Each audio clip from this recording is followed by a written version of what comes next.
ಇವ್ರು ಯಾರು ಅಂತ ನಿಮ್ಗೆ ಗೊತ್ತೇ ಇರುತ್ತಲ್ವಾ? ಇವರನ್ನ ಭಾರತದ ಸ್ಪೈಡರ್ ಮ್ಯಾನ್ ಅಂತ ಕರೀತಾರೆ. ಇವರು 800 ಮೀಟರ್ ಎತ್ತರದ ಬೆಟ್ಟವನ್ನ ಯಾವುದೇ ರೂಫ್ ಮತ್ತು ಸೇಫ್ಟಿ ಇಲ್ಲದೆ ಏರ್ತಾರೆ. ಫಿಲ್ಮ್ ಅಲ್ಲಿ ಹೇಗೆ ಸ್ಪೈಡರ್ ಮ್ಯಾನ್ ಒಂದು ನ್ಯೂಯಾರ್ಕ್ ಅನ್ನ ಕಾಪಾಡ್ತಾನೋ ಅದೇ ರೀತಿ ಈ ವ್ಯಕ್ತಿ ಕಷ್ಟದ ಪ್ರದೇಶದಲ್ಲಿ ಸಿಕ್ಕಾಕೊಂಡಿರೋ ವ್ಯಕ್ತಿಗಳನ್ನ ಕಾಪಾಡ್ತಾನೆ. ಇವ್ರ ಹೆಸರು ಜ್ಯೋತಿರಾಜ್ ಅಂತ. ಇವರನ್ನ ಕೋತಿರಾಜ್ ಅಂತಾನೂ ಕರೀತಾರೆ. ಆದ್ರೆ ನಿಮ್ಗೆ ಗೊತ್ತಾ, ಒನ್ ಟೈಮ್ ಅಲ್ಲಿ ಇವರು ಸಾಯ್ಬೇಕಂತ ಅನ್ಕೊಂಡಿರ್ತಾರೆ.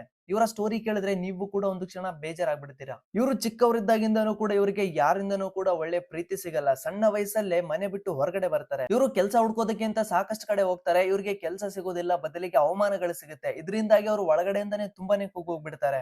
ಇವರ 18ನೇ ವಯಸ್ಸಿನಲ್ಲಿ ಒಂದು ನಿರ್ಧಾರಕ್ಕೆ ಬರ್ತಾರೆ. ಚಿತ್ರದುರ್ಗದ ಒಂದು ಎತ್ತರದ ಕೋಟೆಯಿಂದ ಹಾರಿ ಸಾಯ್ಬೇಕು ಅಂತ. ಆಗ ಆ ಕೋಟೆ ಹತ್ರ ಹೋದಾಗ ಅಲ್ಲಿ ಮೇಲೆ ಏರೋದಕ್ಕೆ ಯಾವುದೇ ದಾರಿ ಇರೋದಿಲ್ಲ.